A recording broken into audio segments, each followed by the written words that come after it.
Let me start a story. Let us suppose there is a person who is standing on this side of a river. This is a small river, very small river or a canal. He has to cross from this side to this side. The river is flowing, the water is going on. This person has to cross this river from this side to this side. There is another statistics guy who is standing here, and this person, he doesn't know how to swim, but still he wants to cross the river. So this guy asked him, what is the depth of the river? Then this person told, the average depth is 5 feet. This guy is smart. He told that just now I got to know there are two averages. One is mean, the other one is median. Are you telling me mean depth or the median depth? He said, very smart. Mean is also 5 feet. Mean is also 5 feet. Median is also 5 feet. Median depth is also 5 feet. Now he is actually 6 feet tall. He starts crossing the river. After some time, what happened? In the end of the story, was that a happy ending or a tragic ending? Tragic ending. Yeah. Why there is sad ending in that story? Why? Because this guy is 6 feet tall and the average depth is 5 feet only. The average depth is 5 feet only, he's 6 feet tall. Remember, average 5 doesn't necessarily mean everywhere is it exactly 5 feet and all that. There are some places where it is less than 5 feet, just 1 feet, 1.5 feet, 2 feet and all that. There are some places it is more than 5 feet, maybe 10 feet, 11 feet, 12 feet. Obviously, when it is 1 feet, 2 feet, he will be happily crossing it. But when he reaches 11 feet, 10 feet, he will be drowned. Yes or no? So what I'm trying to say is, looking at the center, you will not get an idea on the spread of the data. If this is the center, some data points are near to the center, maybe less than center or the higher than center. Sometimes it will be less than 5, sometimes it will be higher than 5. Some data points are far away from the center. Yes or no? Some data points are near to the center, some data points are far away from the center. If I'm saying this is a particular mean value or the average value, some points are above the mean, some points are below the mean. Looking at the mean value, I will not get to know whether all the points are near to the mean. Now this is one data set, this is another data set. Okay.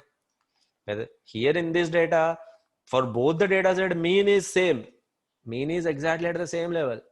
But for some data, all the values are near to the mean.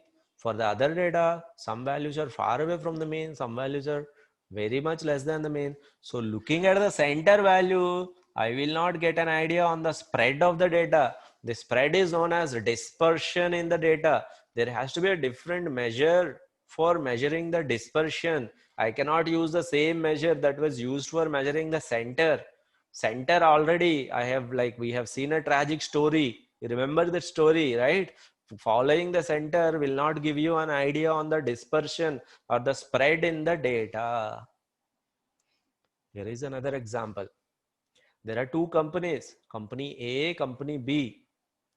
Now, when you look at their balance sheets, profit after tax, etc., you have realized that in last 15 or 16 quarters, which means in last 3 years, both of them have posted $15 million, $15 million as the profit. $15 million profit by company A, $15 million profit by company B.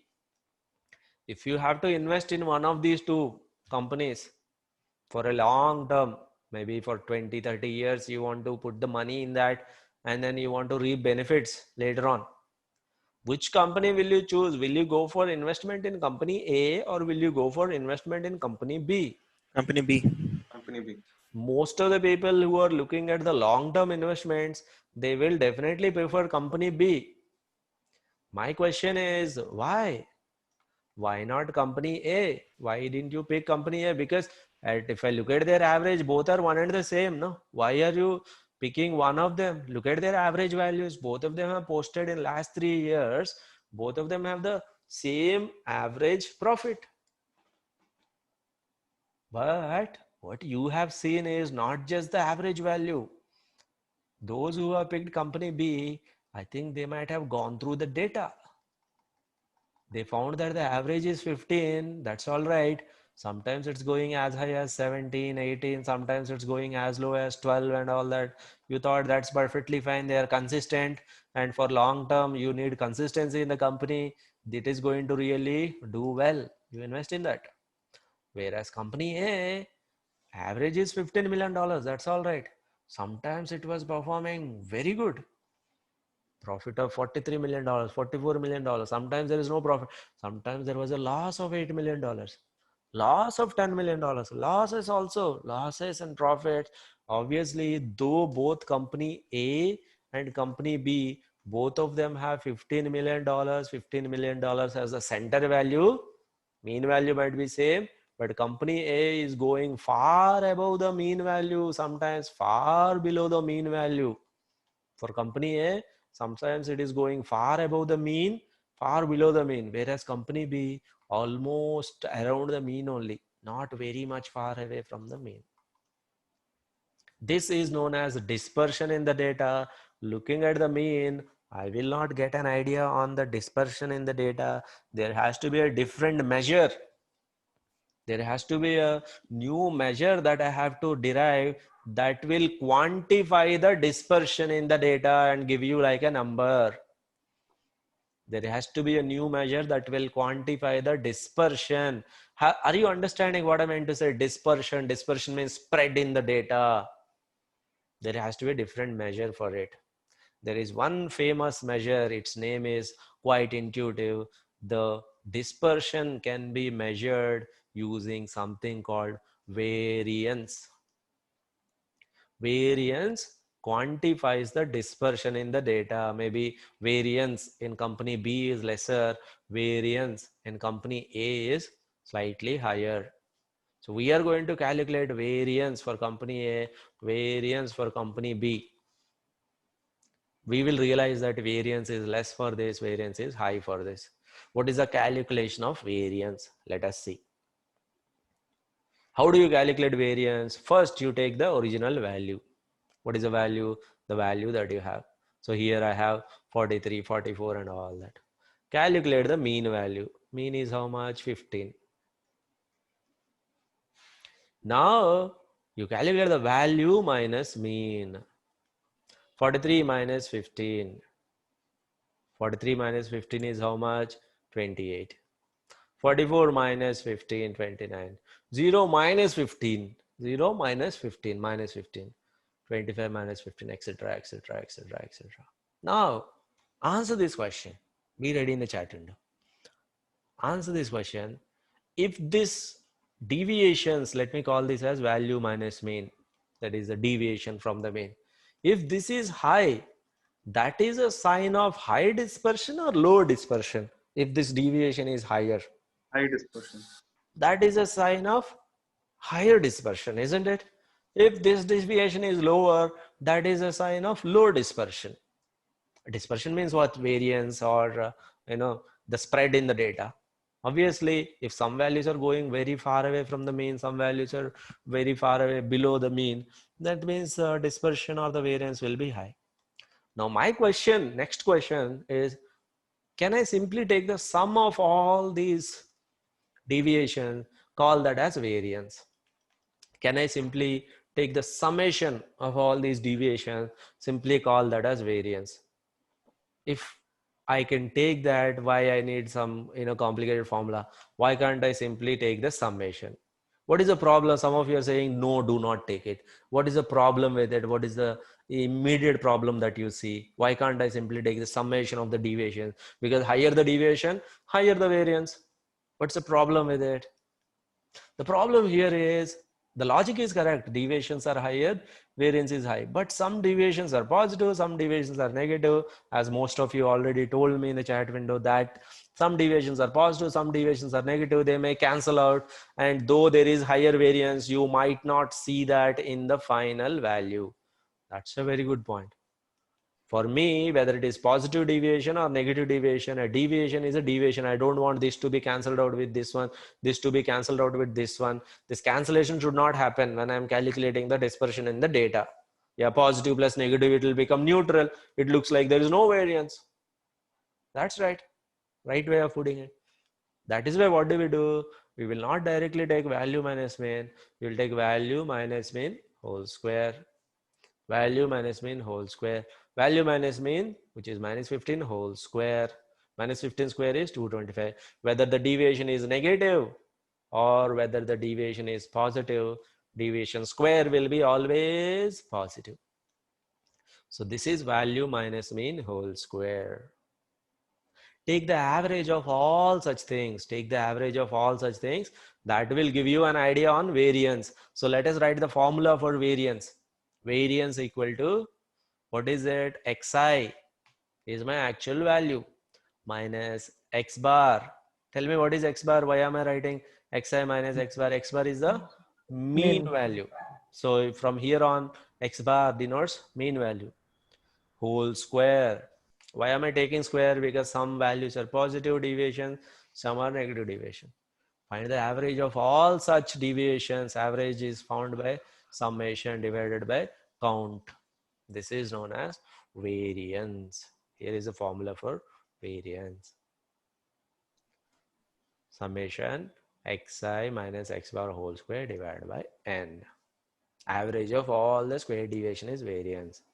So what is the application of variance? Here is the application. For company A, if I tell you average is 15, for company B, average is 15. If I don't give you this data, remember, I haven't given you this data. This is background data. I told you company A average is $15 million. Company B average is $15 million. Then you would not have taken a very decisive, step that I would go for company B only, because you haven't seen the data. You would have taken any one of them, you would have treated them the same way. But if I would have told you for company A, mean is 15, but variance, if you calculate, it is 352. For company B,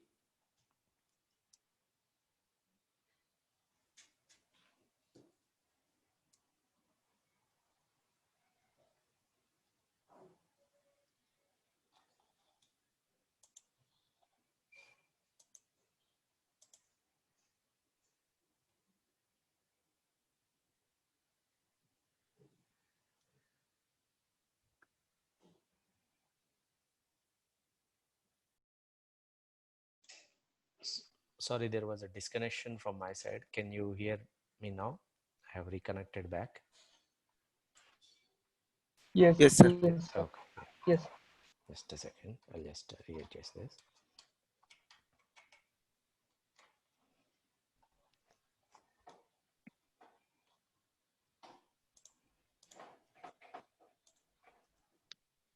I'm just reconnecting and then I'll just go ahead.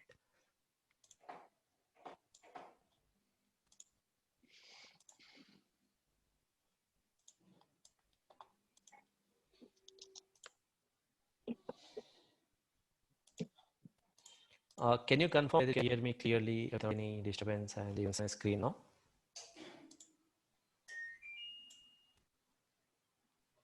Okay. Yes. Okay. We were having a discussion. Yeah. We were having a discussion on company A and company B. Apart from giving simply the values of mean, which would have been confusing, what I was trying to say was, if apart from giving the mean values, if I would have mentioned the variance values as well, then you would have taken a better decision even without looking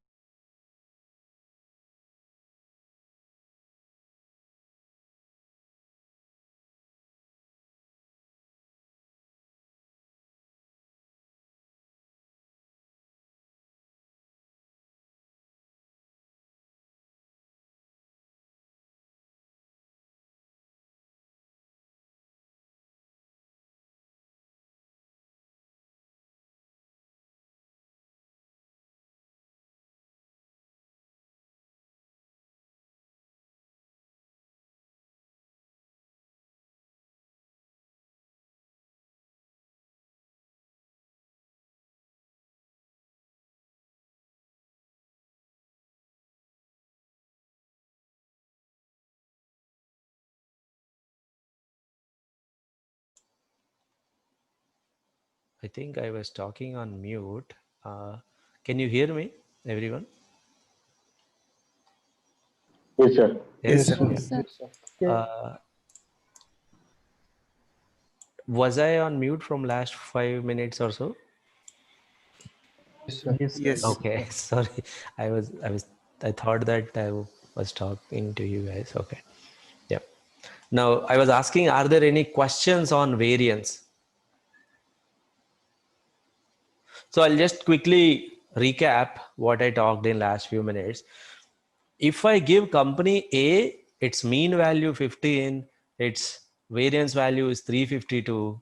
If I give you company B, its mean value is 15, variance is 4.9, without giving the whole data set, without actually giving the whole data set, you will get an idea that for company B, most of the values are around 15. For company A, some values are going way above 15, some values are going way below 15, isn't it? That is the use of variance. You will get to know, you will get an idea on the spread of the data. You will get an idea on the spread of the data.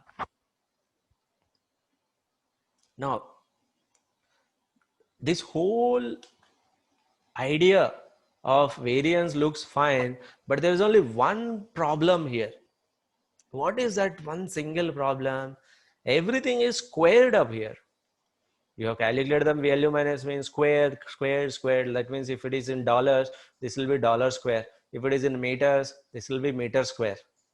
Looks like unnecessarily we are calculating a squared value. Unnecessarily we are calculating a squared value. What if we want to talk in terms of the usual numbers, that like if you're right now, if your value is in dollars, this also should be in dollars. That is why, since we have considered everything as squared, maybe we have to bring it back to the original unit. Square root of variance is considered in general notion. A lot of times it is easy to interpret square root of variance. Square root of variance is known as standard deviation. So standard deviation is nothing different. It's not very different from variance. Standard deviation is simply square root of variance. Either you talk about variance of x, or you talk about standard deviation of x. The most widely used one that is easy to understand is standard deviation of x. Either variance or standard deviation, both of them talk about the dispersion in the data. Higher the standard deviation, higher the dispersion. Lower the standard deviation, lower the dispersion. Take the square root of variance. Now, one of the questions that I received in the chat window is, sir, what do you think? Do you think higher standard deviation is good, or higher variance is good scenario, or we should have lower variance? What is a good thing? What do you think? What is good? Is it good to have high variance, or is it good to have low variance? Let me answer that question with a simple case, simple example. Let us suppose I am looking for a trading stock. I want to buy today, I want to sell off tomorrow, or I want to buy today, by end of the month I want to sell it off. I want to, like somebody who knows trading, futures and options is something that I'm going for. I want to buy an option, I want to sell off tomorrow or day after tomorrow within a short span. I'm looking at very, very short term.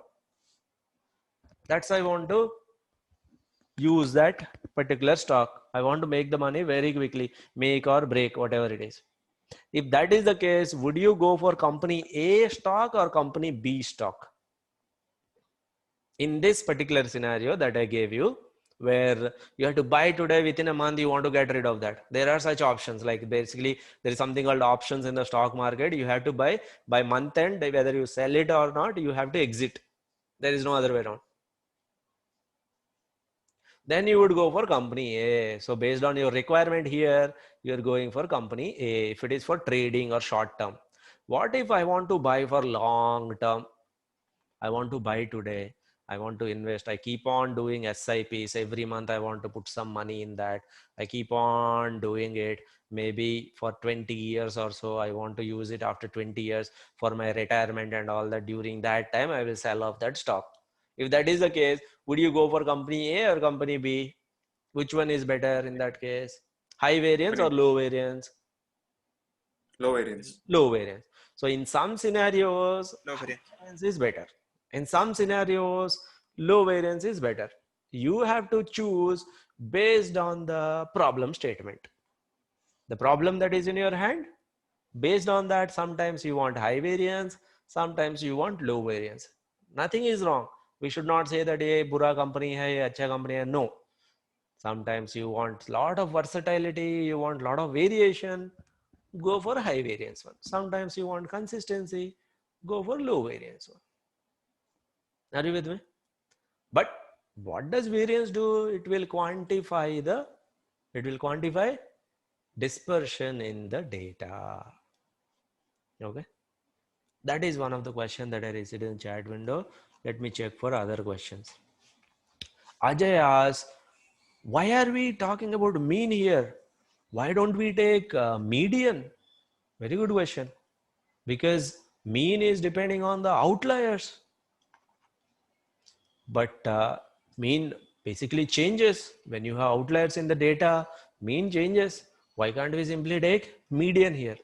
What happens is when we have outliers in the data, everything will be wrong. Not only mean will be wrong, mean will also be pulled, variance will also be unnecessarily inflated value. All your analysis, everything that you are calculating from here on, once you have outliers in the data, let's say your whole age, if you take a simple variable called age, or if you take income, which is easy to understand, if you are considering customer population whose income is somewhat around 20,000 to some 70,000 or some 80,000, everybody is around this, but there are some 10 candidates whose income is somewhat like per month they are earning 20 lakhs per month. Like this, there are 20-30 candidates. If that is the case, not only your mean will be wrong, your variance, all your statistical measures will be wrong. That is what we are going to see next time is in few hours. What we are going to see is we are going to take this outlier data separately. We should not mix this outlier data here. We should take it separately, or we treat them here somehow. We neutralize them, then we proceed. Once you neutralize the outliers, mean and median will be the same. That is the reason. Okay. So we should not keep the outliers as it is and proceed with the data or the analysis and all that, because all these outliers will turn our analysis upside down. We are going to see in some time, first of all, how do you detect the outliers very significantly or in a better manner, and then how do you deal with such outliers. As of now, I have introduced a new measure called variance. That is a measure of dispersion. Dispersion means from the mean, how far or how close the values are to the mean. That is given by variance and standard deviation. Dispersion, measures of dispersion. As a simple exercise, what I want you to do is get this online retail sales data, find the variance and standard deviation of unit price, and find the variance and standard deviation of quantity. Go ahead, all of you. Quickly, we will go back to our code file and find the variance and standard deviation.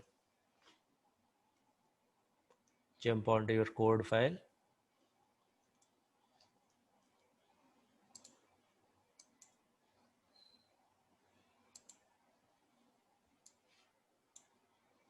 This is the online retail sales data. Same way, you may have to change your path while you are importing this. The data set. Variance and standard deviation of unit price, variance and standard deviation of quantity. Calculate them and tell me the numbers. I'll put them here.